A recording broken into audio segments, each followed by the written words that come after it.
I was looking at us. I was checking out closer. We're doing great. We're gonna do it in the dark. Well, I was trying to.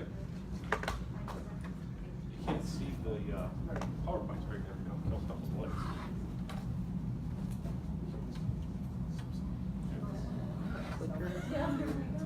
No?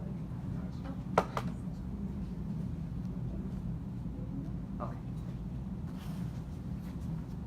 All right. Well, welcome everybody. I don't know what I'm gonna do with this. So I'm Andrew Adam. I met most of you, I think.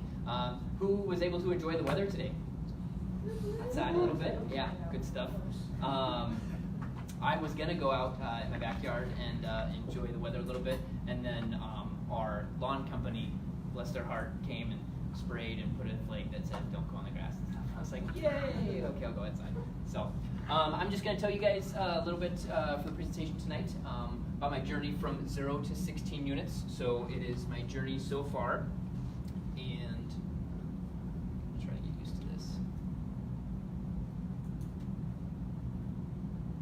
Okay, I don't know how I did that.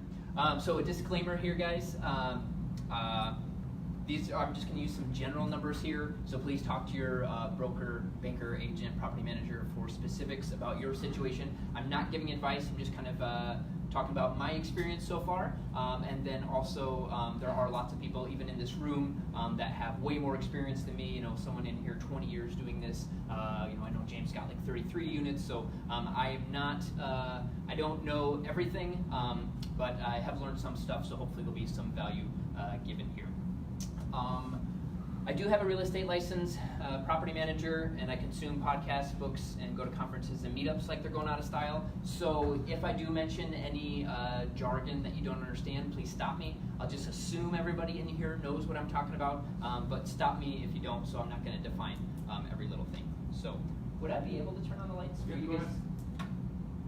can you guys still somewhat see this? Yeah. Okay, Yeah. all right. So the bottom one. Should have practiced this.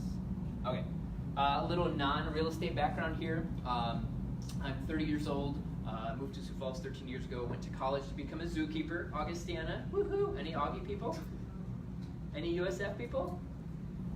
Awesome, cool. I got my master's degree there, so it kind of works. Ended up working at the Omaha Zoo a little bit in the Desert Dome. Anyone been to the Omaha Zoo? Yeah. Okay, good. I worked with the crocodiles and the venomous snakes there, so pretty sweet. Life happened, and I found my way to real estate. I'm currently a full-time real estate agent.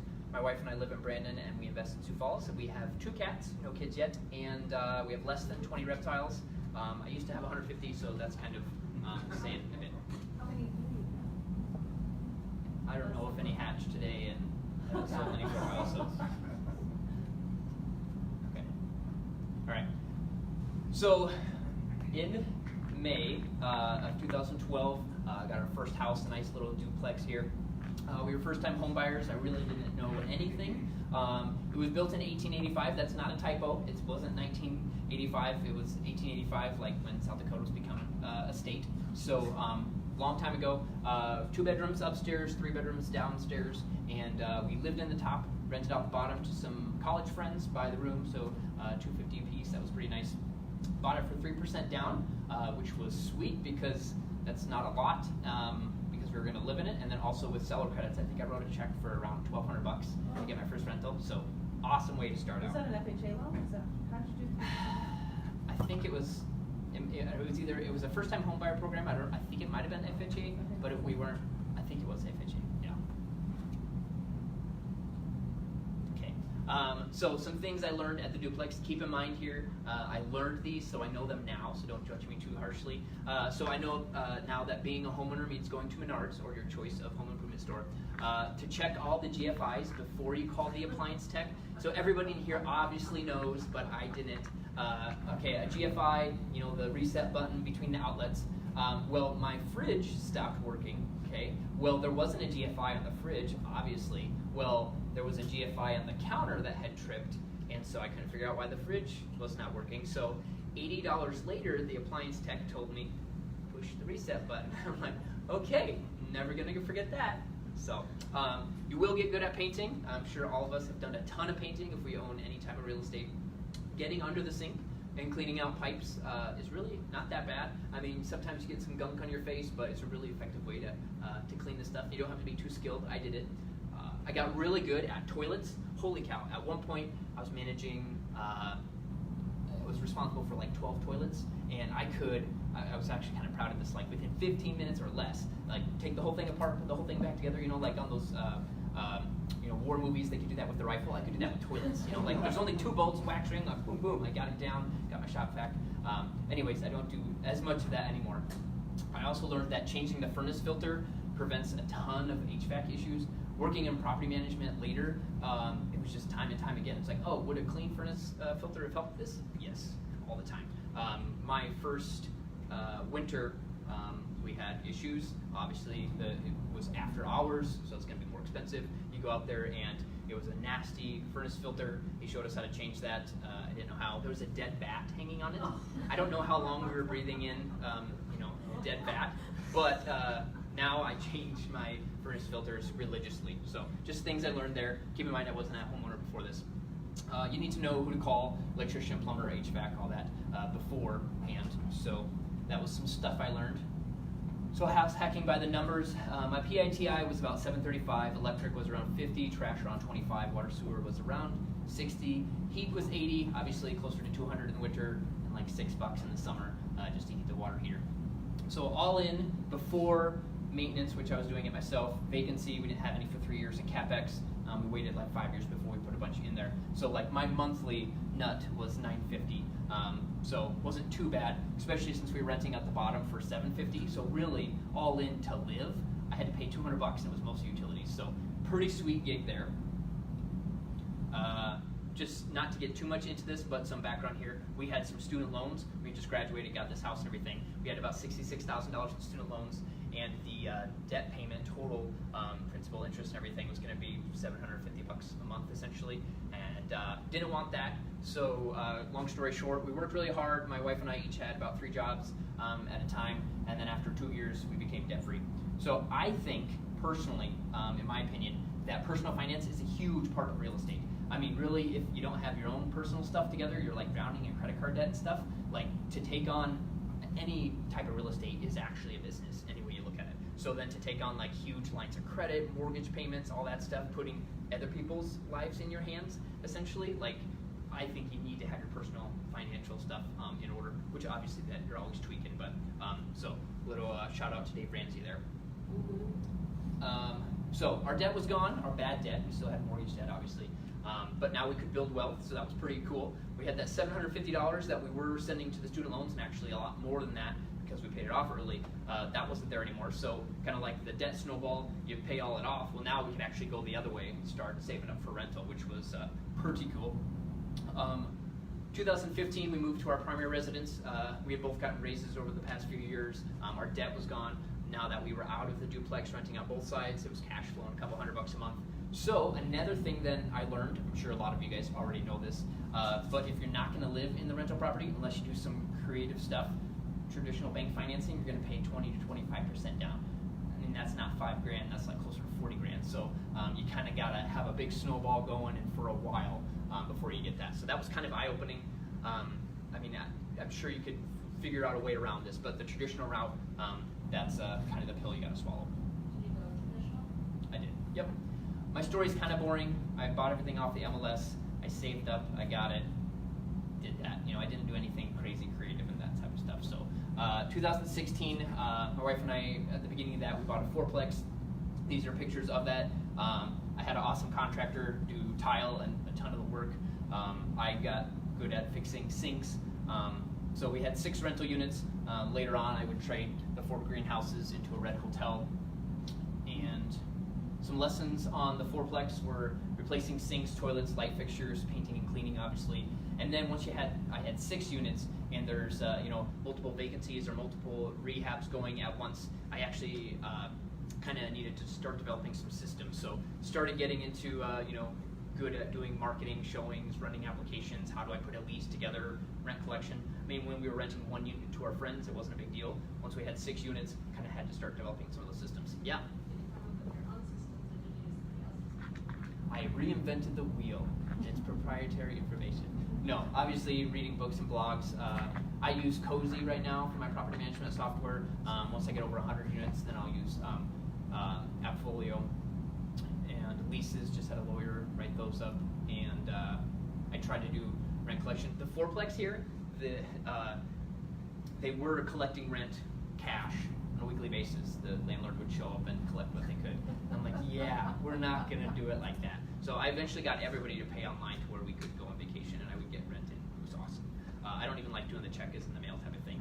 I used to have a mow-a-thon, so I'd go mow the duplex, and then mow the fourplex, and then come home and mow our primary residence, and I hated it. It was like my entire evening shot during the summer, so that was money well spent once I hired that out.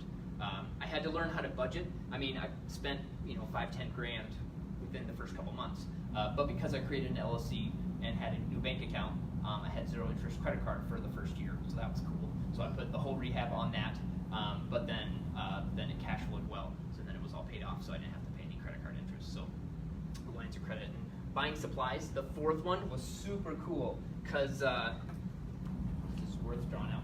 But like, I would have to go buy supplies because if you make your contractor go buy stuff and do the shopping and all that stuff, it costs more. It saves a lot of time and money if you go buy it and put it there, and then they just have to install it and stuff. So I started buying all the supplies, again, being at Menards all the time. And so 5 of the 6 units were 2-bedroom, 1-bath. So I could start to scale things, do the same paint, same carpet, that type of thing. I was getting these baseboard electric heaters, and they were $40 a piece. And I was like, okay, well, I should probably get a couple because I'm going to do this unit. And I need to do the whole unit while I'm doing this, not just one. And they were $40 a piece. I was like, well, let's get 4 of them. Okay, so that's obviously $160. Well, then I see this little thing next to the tag, and it says if you buy 4 or more, they're $30. I was like, wait a minute, because 30 times 4 is 120. The 4th one's free, So I saw the same thing with shower heads and toilets. I only buy toilets 4 at a time now, just because the scalability is like super cool. It's cool. I'll keep going. Can I just ask you a question? Yes. Where do you store all your extra stuff? Because I have a surplus. My wife loves it. She's like, friends come up, why are there 6 toilets in your garage? Where do you store yours? In the garage? Yeah. So I have a 3-car garage, and I just have one bay now is for my rentals. Yeah. But at some point, I'm just wondering how many. I don't like properties when apartment buildings, you'll see someone and they're like, oh yeah, we just robbed from this apartment unit, and then we don't get any money from this garage because that's where we put all the extra crap. I'm like, so then you don't have garage rent or this rent. You're losing on tons of value. Does anyone have a good idea? Just keep a storage unit, maybe build a barn or something? Like that. So, yeah. The fourplex by the numbers. So again, we got this in 2016. It was on Franklin Properties. So this was the before we bought it picture. This was the marketing picture actually, and we still bought it. And it was on the MLS though. It was a pretty good deal. So it was on Franklin Properties. We called it Franklin LLC. So PITI was about $785. Trash was about $40. Water and sewer about $160. We didn't pay any gas because it was electric baseboards and then electric water heaters. So they pay the electric, obviously, about $60 for lawn and about $200 for maintenance. At this point, I just had to start building that in. So all in before vacancy and CapEx, it was like $1,245. And again, they were about $500 a unit when I first took it over. Paid weekly chunks, and then by the time I was done, I was fixing things, and they were happy that I was fixing things. So then they would renew at higher rates, so they were all closer to $600 by the time I got rid of it. So it was cash flowing fairly well. 2017, I went into property management full time because it's awesome, and some people laughing here that I think are in property management. So I started leasing dozens of properties around town. That was pretty fun. I was a maintenance coordinator, later became a property manager, just really got into the nitty-gritty of the trade, which was fun. Got to meet a lot of owners, tenants, and vendors. By the end of my time as a full-time property manager, I was leading a team. We were managing right around 260 units, so it was really fun. Late 2018, so getting closer to present, we kept saving. We had sold the 6 units, so we sold the fourplex and then the duplex, and we were offering on 12plexes all of 2018 for at least 10 months. We analyzed dozens of deals, we offered on several, and finally we had one accepted. everybody in here knows what 1031 exchange is, right? Okay. How many people in here have done a 1031 exchange? Okay. I'll tell you some reasons how I screwed up a 1031 exchange. Maybe save you some money later. Okay. So I didn't realize this, but the money has to go back into the same exact LLC that it came from. All right. So Andrew Adam, bought it, put it into an LLC. The LLC sold it. Okay. I paid $750 to an intermediary company to hold the money. All right. So then they're following their rules. Well, then I'm like, okay, well, I'm not gonna have Franklin properties because I'm not gonna buy a 12 or 16-plex on Franklin. So I create this other LLC over here, and then I'm getting into this, and then they're like, no, it's gonna be taxed unless it goes back to Franklin properties. So it's like, okay, so I just wasted money in this LLC, I guess. And then a lot of lenders. So this is different if it's like commercial and stuff, and there's some ways, creative ways around this, but a lot of lenders traditionally can't lend to an LLC. They lend you personally. You are personally liable for it, and then you put it into LLC. Problem with that is the money is in the LLC. Okay, the LLC can't gift me the money, but I can't buy the property without that money that's trapped in the LLC. So I was like, okay, this is starting to become an expensive lesson. And I also found out you can't pull money out after the identified property date. So you guys may know it's like 45 days from when you sell the first one. Okay, so I was doing 2 of them, so the clock starts ticking 45 days to identify a property once my first one's closed. All right, so then on like day 44, I'm like, I don't want to waste this. Okay, this one right here. And then the next day, I realized, oh, it's actually the 16-plex. It's 4 separate addresses, 4 separate plots. I can get residential loans. Okay, now I'm sure you guys know this, but like 5+ is commercial and 4 and under is residential. Residential financing, usually it's 30 years, fixed interest rate, pretty sweet, amortized, still pretty low payments and everything. Versus a lot of times commercial, shorter, like 20 years, and then like refinancing the interest rate, so you kind of have some interest rate risk quite a bit. Well, anyways, on day 45, I'm like, okay, well, actually, I'm going to buy it personally and put it into an LLC after that. But anyways, can you give me the money here? But it was like, well, actually, no, this is day 45. So we have to hold on to it for that amount of time, which is 90 to 180 days. I'm like, what? Like, the deal's going to be gone. So because it was day 45, after talking to their supervisors and stuff, they're like, okay, because it's not day 46, then you can still do it. And I'm like, whoa, like, that could have sucked. Anyways. At the end of the day, the capital gains, the long-term capital gains rate was only 15%. So I survived. I mean, the day I found out, like, I'm going to pay over 10 grand in tax, like, I physically hurt because I love paying taxes so much. Yeah, it wasn't that bad at the end of the day. So. Did they advise you, or were you looking at a mentor, or the company you were using 1031, or? Yeah, I used the company, so I paid, roughly $1,000 to do the 1031 and didn't. They told me what I needed to do, but then I didn't know what property I was going for. This one ended up being this, and back and forth LLCs. So, I'm at fault. I'm the reason I did that, but I learned and that type of thing. So it's hard to be creative and follow all the rules and save money at the same time. So yeah, it was 4 4-plexes. This is my 16-plex. Some of you guys might know it. It doesn't necessarily have the best reputation like before I got it. Kind of trying to change that around. There's tons of upside, which is why I love it, and potential cash flow, and I'll geek out here in a little minute. Kind of a negative, being in the Ramsey camp at one point in time. Now I personally have, am liable for $750,000+ in debt, which is, it's not $1 million, so my wife is okay with it, right? Anyways, I'm not very liquid. All my money is in these buildings, and they're insured and stuff. So the cool thing is I walk in, they're good-sized 2-bedroom apartments, and agents like, yeah, these are renting for $595. I'm like, are you serious? I'm a property manager. This is a $700 apartment. They're $595. I review the leases. They've been $595 for the last 7 years. I'm like, oh my gosh, the rent in Sioux Falls has gone this way, and yeah, anyway, so the value add, and so here's where I'm going to geek out a little bit. Okay, so you guys may know this, and I do this to my wife like almost on a daily basis. So just showing all the numbers. Okay, I'll try not to get too excited here. All right, so I said that I think the rents can go up at least $100. Okay, whoop-de-doo, right? No, per unit. Okay, this is so good. Okay, $1,600. cash flow. Okay, once I get that up, NOI, net operating income, yada, yada, yada. All right, well, that's a month, okay? So times 12 months, we're looking at like 19 grand-ish, exactly, okay? And you might be thinking, oh, 19 grand, well, you probably put a heck of a lot more than that into the property. Yeah, I did. Well, that's per year, okay? And we all know that multifamily property or any commercial property is valued based on the income, the net operating income, okay? Well, this is improvement, so above and beyond the original NOI, all right? So then the value of the property is based on the NOI divided by the cap rate, okay? Well, I bought this at a 7 cap. A lot of apartments right now are listed at 7 cap. Some of them say 8 cap, and you're like, really? You know, but anyways, so divided by that is like $274,000 freaking dollars in like a year or two it'll take to get, like, that's more than I put down for the down payment. This property isn't even $1 million property yet, and I can do that just by raising. I'm adding value though. Like, I'm fixing stuff. I put a lot of money. You know, I got some risk in there too. But like, that's so freaking cool. Do that with the duplex. So anyways, okay, sorry.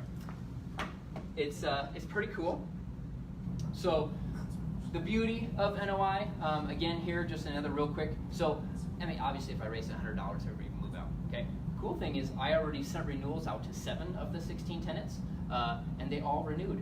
They're all like, whoa, you gave me, you know, a new stove, you painted the entryways, you fixed the washer and dryers, you're redoing the siding, you're cleaning up this place. Yeah, I've been at $595 for 6 years. Okay, you know, they signed a $50 increase, all right? $50 increase, once I get all of them, within 6 months, is $800, okay, which same calculation I did there, but essentially it's $137,000 of value in 6 months. Okay, that's not realized. Obviously, you'd have to like refinance or that type of thing. But this is my jam. This really is what gets me all juiced up. So another example here. I'm not going to do it on whiteboard, but this is essentially my next step. So in the next 6 to 12 months, I'm looking at syndicating. So essentially, taking a pool of investors. So like I'll have a couple shares. But then, you know, I have friends and family that have money that are like, hey, I want to do that, but I don't want to do that work. Okay, so you syndicate, you put everybody, you know, 20 people put in 50 grand, okay? So you raise $1 million, 25% down on $1 million property. Let's say that's a 60 unit, okay? Well, and then you do the exact same thing I did, yeah? Okay, so after 3 years, let's say $50 a door, which is not crazy. So $3,000 a month, that's cash flow increase from the month. All right, on an 8 cap, $450,000. Let's say then we also are paying down debt because you got a $3 million loan. You're paying like 20 grand a month on there. So like 700,000 of equity, and that's with a 3-year hold. Let's say you hold it 5, 7, 10. You hold it forever. Like you can continually raise rents and do that. So pretty cool there. Anyway, $700,000 divided by $1 million is 70%. Divided by 3 years is a 23%. Annual rate of return, which kind of sounds too crazy to be true. Even if it was half that, it'd be a double-digit return. So I get pretty excited about that stuff. So that's essentially, you know, my next steps. A couple things that I love about real estate is you can take 50 grand and syndicate. If you're okay to move, you can go live in a duplex and house hack. If you're not okay to move, then you can put down 20 to 25% into a multi. And if you're not okay to do the work, then you can just hire a property manager. Some other reasons I'm passionate about real estate is that everyone has to live somewhere, so it's super scalable. It can be a great investment, and it can be passive, really good ROI. It generally appreciates. You have lots of tax benefits, cash flow, debts paid down, obviously, and leverage can amplify the returns, and it helps people. And really, that should probably be the first one. I mean, it's super cool. Like, families are living here, all right? I just showed you some cool numbers and got excited about that. But the other cool thing is I show up every day, and I'm checking on the contractors, you know, making sure everything's good. Hey, like, did you get the renewal? Yes, I'm gonna renew it. This is awesome. And then this guy's like, dude, you fixed my stove. You made this place awesome. You know, like, I'm proud to live here. This lady has her kids here, and she's happy to live there. It's safe now. I mean, like, I don't want to say like you're changing lives by rehabbing property, but like, you're freaking doing some cool stuff, you know? Like, you're not just getting an awesome return, but you're like making these people's houses safer, and the neighborhood is like not as bad anymore, and like it's more well lit, and it doesn't look crummy, and you are stricter on who you let in, and it just, you know, it's a better place to live, which is not gonna get emotional. So anyways, my story is kind of boring. I just worked really hard for 7 years. I rode the real estate wave up. I learned a lot. I cashed in. I leveled up in order to scale. Through syndication, I hope to be over 100 units in the next couple years. So my call to action to you guys is if you're interested in this stuff at all, I would love to chat about it with you over coffee or a beer and see if I can help you buy, sell, or invest. So, any questions? Am I out of time? Well, you got time for Q&A. Yeah. You did a lot in a very short amount of time. I have a question here. Yep. You said you went to online rent payment. Did you set up your own website for that, or were you using? No, I just used Cozy. It's a free online payment software. So Is that the one, COZI? Yeah. It's only good for like 1 unit to like 50. Like if you're managing hundreds of units, you should pay for a better software. But for free software of under 100 units, I really like it. So yeah, I do my applications and background checks, rent payments, maintenance requests. So this is a commercial for Cozy. Yes. So you did a lot in a very short amount of time. Yeah. So congrats, that's awesome. What would be like your biggest piece of advice for somebody who's looking to step up maybe to the next level? Yeah, so I think kind of a couple slides ago, if you got money, investing without doing the work is an option. Or if you do want to move, I think it's a great way to start by house hacking or keeping the place that you are in, because the super low percent down is such an awesome way to get in, the whole house hacking or BRRRR and all that stuff. So, but it's not for everybody. I don't think my wife would let me go back to live in a 2-bedroom after we have a single family house now. So. Would you do a 1031 again? Oh yes, I'm sure in the future I will, once I have my ducks in a row, and probably once I am for sure going to do commercial financing. But it was mainly because I wanted to do residential financing, which it happened to work that way. When you buy in your own personal name, when you transfer to an LLC, how do you for sure avoid that go on sale clause that will allow I asked my banker to look the other way, and then I sign it while I'm closing. Yeah, I mean, I've heard that it can potentially, but yeah. I think if you're comfortable with your banker, because my banker's the same way. He's kind of like, Yeah. we work together. It's As you've scaled up, have you seen any difference in your occupancy rates with the bigger units? Yeah, I mean, it seems like I always have one vacant, but then I always have one to show and rehab, and then as another one's gonna come up, then it's not too bad, I'm not expecting 100% occupancy, but it would be nice. But, one vacancy on a duplex would kill me, because it's half of it. Yeah, with the fourplex, out of the 4 units, if one was vacant, I could pay all the bills in like $50. So that 4th unit was the cash flow unit. So with the 16plex, I think my break even is 12 or 13 units. So, everything else above that's cash flow. I have a question. When you were looking, because it was underperforming so much.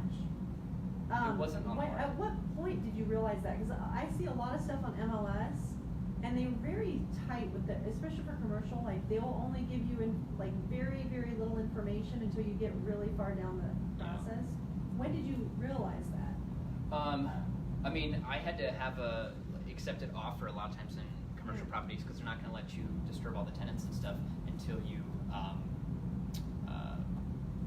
have at least a purchase agreement in place. So it's not necessarily super binding, but yeah. So I heard that that's what the rents were, and then when I actually went in there and saw that they weren't 595 units, just for my market knowledge, then that's when I was really pumped. So that's when I knew it was a really good deal. Before it was just going to be an okay deal, and I'm like, hey, over time, debt pay down, rent increases should be good. But then it became a smoking deal once I mean, don't get me wrong, I've stuck 60 grand in there in the last 2 or 3 months, but.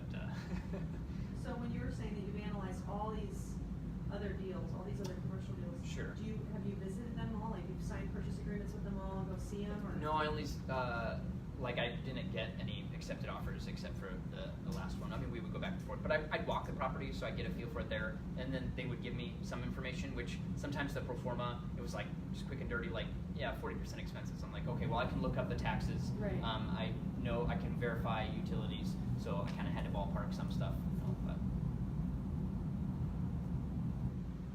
yeah. What's your favorite zoo animal and why? You ever played a Sliniatus? A gecko, I used to work with that one, was it? Because it's sweet. Blends in with everything. All right, speaking of Cool. that, one round of applause. Thank you.